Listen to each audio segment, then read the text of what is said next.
அது எப்போது காத்து கிடந்த மனசு சத்தியத்தை பித்து புடிச்சு தேடுன அந்த உசுறு எப்போது கனி கொடுப்பேன்னு காத்து கிடந்த மனசு சத்தியத்தை பித்து புடிச்சு தேடுன அந்த உசுறு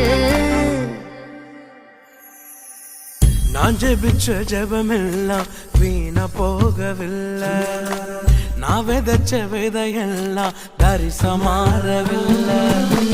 நான் ஜெபிச்ச ஜெபமெல்லாம் வீணா போகவில்லை நான் விதைச்ச விதையெல்லாம் பரிசமாறவில்லை